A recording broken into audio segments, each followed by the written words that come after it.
Hi guys, it's Dee and welcome to Dee's Yard.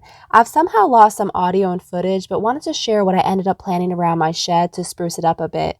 I decided to change out my window box that was full of 50-cent pansies that I got off clearance last fall for a hay rack window box to match my 2 hanging baskets that you'll see soon.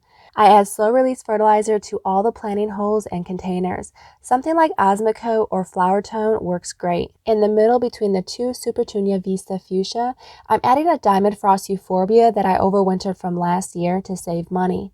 I'll link that video down below if you're interested. I also pruned off all the growth that it put on indoors during the winter so it can flush out with new growth. The biggest tip and takeaway from this video is to check and read the plant tags.